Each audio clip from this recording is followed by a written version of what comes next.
ప్రభైన యేసుక్రీస్తు నామంలో చేరి వచ్చిన పరిశుద్ధులందరికీ శుభాభివందనములు తెలియజేస్తున్నాం. ఈ ఉదయకాల సమయంలో మన ప్రభు దినమందు మనం ఆ ప్రియుని ఆరాధించుటకు, ఆయన్ను గణపరచుటకు చేరి వచ్చాము. ఈ సమయానికి అనుగుణంగా సమూయేలు 2వ గ్రంథము 18వ అధ్యాయం 1 నుంచి 23 వచనాలు చదువుకుందామండి.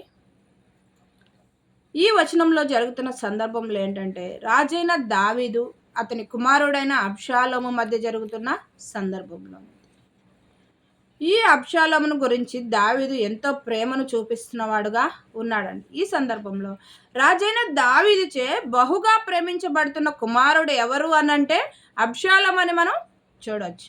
ఈ అబ్షాలోము ఇంతటి ప్రేమను పొందుకున్న అబ్షాలోము దావీదు మీద తిరిగి ప్రేమను కనపరచకుండా అతను ఏం చేస్తూ ఉన్నాడు? దావీదును బహుగా ద్వేషించి, దావీదు తన తండ్రి అయినప్పటికీ కూడా అతన్ని బహుగా ద్వేషించి కక్ష పూని అతన్ని చంపి అతని సింహాసనాన్ని తాను పొందుకోవాలని లేదా దాన్ని ఆక్రమించుకోవాలని ఈయన ప్రణాళిక వేస్తూ ఉన్నాడు.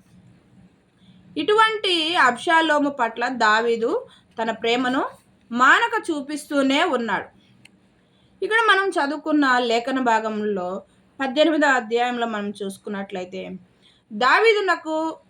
దావీదు పరివారంనకు అలాగే అబ్షాలోము పరివారంనకు మధ్య యుద్ధము జరుగుతూ ఉండగా దావీదు తన పరివారాన్ని 3 భాగాలుగా చేసి ఆ 3 భాగాల పైన ఒక్కొక్క అధికారిని నియమించినట్లుగా చూస్తున్నాం.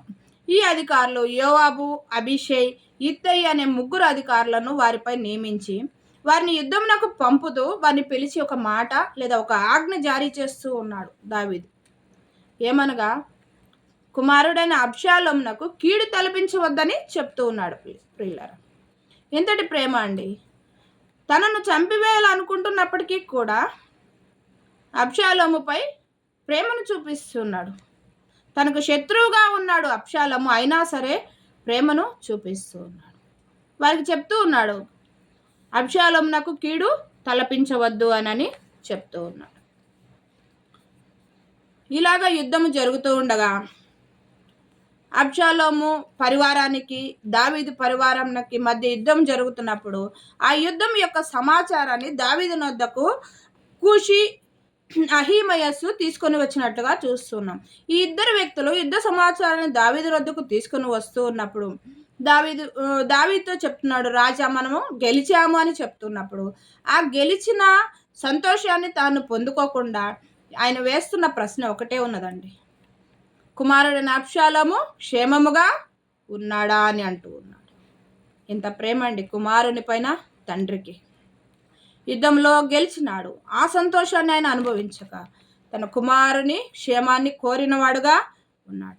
అబ్షాలోము గురించి మనం ఆలోచన చేస్తే దావీదును చంపాలనుకున్నాడు, కానీ దావీదైతే అబ్షాలోము యొక్క క్షేమమును కోరి ఉన్నట్లుగా మనం చూస్తూ ఉన్నాం.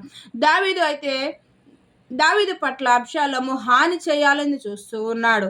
అట్లాంటి కుమారుని పట్ల ఈ దావీదు ప్రేమను కనపరుస్తూ ఉన్నాడు. ఎంతగా అంటే, నా కుమారుడా అబ్షాలోమా, నీకు బదులుగా నేను చనిపోయినట్లయితే ఎంత బాగుండును అని ఏడుస్తూ ఉన్నాడు, ప్రలాపిస్తూ ఉన్నాడు కుమారుని కొరకు. ఎంతటి ప్రేమ అండి! శత్రువుని సైతం తనను చంపాలనుకున్న కుమారుడైన అబ్షాలోముని ప్రేమిస్తూ ఉన్నాడు. తన సింహాసనము వెళ్ళిపోతూ ఉంది, తనను బయటికి తరిమివేసి ఉన్నాడు, అరణ్యంలో తిరుగుతూ ఉన్నాడు, అయినప్పటికీ కూడా తన కుమారుడిని ప్రేమిస్తూ ఉన్నాడు. అబ్షాలోము అయితే తండ్రిని చంపాలనుకున్నాడు, కానీ దావీదు అయితే తన సైనిక పరివారంతో చెప్పిన మాట ఏంటంటే, కుమారుని బ్రతికించాలనే తాపత్రయం అక్కడ కనబడుతుంది. ప్రియులారా, అబ్షాలోము తన తండ్రి మీద తిరుగుబాటు చేస్తూ ఉన్నాడు కదా, కానీ దావీదు అబ్షాలోమును గూర్చి నా కుమారుడా అబ్షాలోమా, నీకు బదులుగా అని చెప్తూ ఉన్నాడు. నీ బదులు నేను చనిపోతే ఎంత బాగుండు!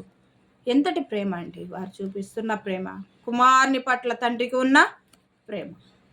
ఈ ప్రేమను మనం చూసినట్లయితే ఇలాగనే మన తండ్రి బిడ్డలమైన మనము లేదా క్రీస్తు మన పట్ల ఎలాగో తన ప్రేమను చూపిస్తూ ఉన్నాడో చూస్తాం. లూకాసు వార్త 23వ అధ్యాయము 23వ వచనము మనం చదువుకుందామండి. ఈయన యందు ఏ దోషమును కనపడలేదని చెప్తున్నాడు. ఎవరండి ఈ మాట చెప్తున్నది? క్రీస్తు వారు ప్రధానుల యొద్దకు, అధికారుల యొద్దకు సిలువ వేయ సమయంలో తీసుకొని రాబడినప్పుడు అనేకులు ఏమంటున్నారు? వీరిని సిలువ వేయము, బరబ్బాను మాకు విడుదల చేయమని కేకలు వేస్తూ ఉండగా పిలాతు అన్న మాటలు ఏంటంటే, పిలాతు ఈయన యందు నాకు ఏ దోషము కనబడలేదు అని చెప్పినప్పుడు వారు ఒక్కసారిగా అంటున్నారు, పెద్ద కేక వేస్తూ ఉన్నారు, వీరిని సిలువ వేయము, వీనిని సిలువ వేయము. బందిపోటు దొంగ అయిన బరబ్బాను విడుదల కోరుకున్నారే కానీ క్రీస్తు ప్రభువుని సిలువ వేయమని అంటూ ఉన్నారు. అలాగే మనము లూకాసు వార్త 23వ అధ్యాయము 34వ వచనం మనం గమనించినప్పుడు కుమారుడైన క్రీస్తు ఏమంటున్నాడు? తండ్రి అయిన దేవాది దేవునికి ఇలాగ ప్రార్థన చేశాడేమని, నా తండ్రి వీరేమి చేయించున్నారో వీరు ఎరుగరు అంటున్నారు. ఎప్పుడండి? ఆయన సిలువ వేసి బంధించి ఉమ్మి వేసి కొరడాలతో కొట్టి ఆయన గాయపరుస్తున్నప్పటికీ కూడా, ఆయన హేళనగా మాట్లాడుతున్నప్పటికీ కూడా, ఆయన్ని ఉమ్మి వేసి అవమానం చేస్తున్నప్పటికీ కూడా, పిడిగుద్దులతో ఆయనను గుద్దుతూ ఉన్నప్పుడు కూడా ఆయన అంటున్న మాట, తండ్రి వీరేమి చేస్తున్నారో వీరికి తెలియదు ప్రభు, వీరిని క్షమించమని తండ్రిని కోరుకుంటూ ఉన్నాడు. ఇది అండి తండ్రి ప్రేమ. తన పిల్లలైన మన పట్ల ఆయన చూపించే ప్రేమ. నీవు నేను ఆయనకి గాయం చేస్తూ ఉన్నా, మన ప్రవర్తనతో ఆయనకు గాయము పొందిస్తూ ఉన్నా, మన పాపముతో ఆయన్ను విసిగిస్తూ ఉన్నా, ఆయనను నెమ్మది లేకుండా చేస్తూ ఉన్నా కూడా ఆయన మన పట్ల కోరుకుంటున్నది అంటే, చూపిస్తున్నది అపారమైన ప్రేమ. ఆ ప్రేమను మనం ఆలోచన చేయలేము, ఆ ప్రేమను మనము కొలత వేయలేమండి. ఆయన పెదవుల మీద దయారసము పోయబడి ఉన్నది. అవును, మన అందరి పట్ల ఆ ప్రియ ప్రభు దయ చూపించిన వాడుగా, ప్రేమ చూపించిన వాడుగా ఉన్నాడు. దావీదు ఎలాగైతే అబ్షాలోము తనకు విరోధముగా ఉన్నప్పటికీ కూడా ప్రేమను కనపరుస్తూ ఉన్నాడో, అలాగుననే మన పట్ల, తిరుగుబాటుదారులమైన మన పట్ల ఆ ప్రియ ప్రభు ప్రేమను కురిపిస్తూ ఉన్నాడు అని అంటున్నాడు. వీరేమి చేయుచున్నారో వీరు ఎరుగరు అని తండ్రికి తన పట్ల సిఫారసును ఇస్తూ ఉన్నాడు. మనమైతే ఆయనకు విరోధంగా ఉన్నాం, ఆయనను వద్దని వెళ్ళిపోతూ ఉన్నాం, ఆయన్ని పదే పదే అవమానిస్తూ ఉన్నాం, పదే పదే మన ప్రవర్తనతో ఆయనకు విసుగు తెప్పిస్తూ ఉన్నాం. నరులను చేసినందుకు ఆయన సంతాపపడిననే మాట ఉందండి. మన ప్రవర్తన ద్వారా ఆ ప్రభువునకు మనము ఆయన బాధ పెడుతున్నప్పటికీ కూడా ఆయన మన పట్ల ప్రేమను చూపిస్తూనే ఉన్నాడు. అంతము వరకు ప్రేమించిన ప్రేమ అండి అది. తన వారిని ప్రేమించచ్చు, అంతము వరకు ప్రేమించిన మాట చూస్తున్నాం. ఎంతటి ప్రేమ అండి! ఎవరి దగ్గర ఈ ప్రేమ దొరుకుతుంది? మనుషుల ఎదుట స్వార్థపూరితమైన ఈ పరిస్థితుల్లో స్వచ్ఛమైన ప్రేమను మనము చూడలేకపోవచ్చు.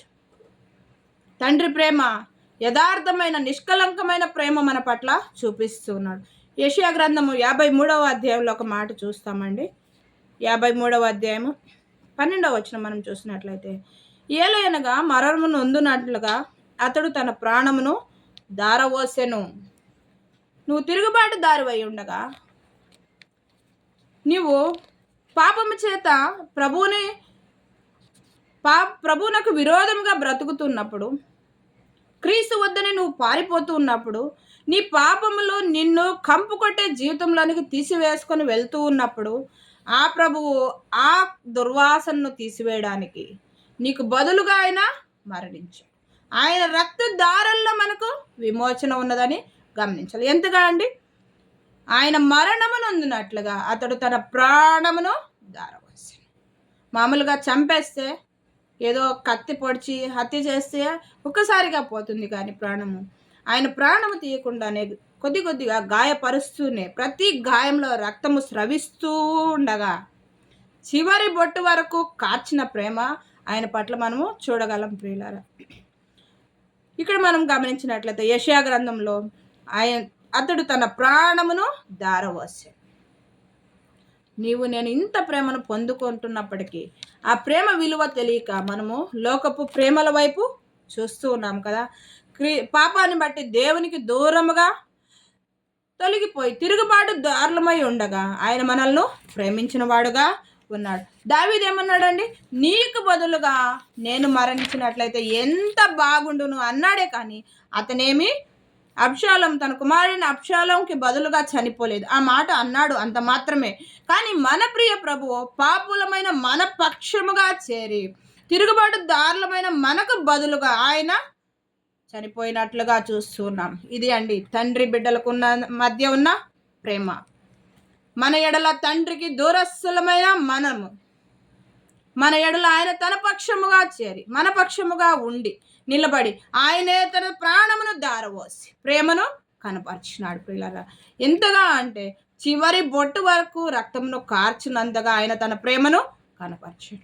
తిరుగుబాటు దారులముగా మనం ఉన్నప్పుడు, దేవునికి విరోధంగా పరిగెత్తుతూ ఉన్నప్పుడు, దేవునికి అననుకూలంగా మనం జీవిస్తున్నప్పుడు, మన పాపముల చేత మనం బ్రతుకుతూ ఉన్నట్టు, మన పాపంలో మునిగి మనం తేలుతూ ఉన్నప్పుడు, నెమ్మది లేని స్థితిలో మనం పడి ఉండగా, ఆ ప్రభువుని విడిచి పారిపోతూ ఉండగా మన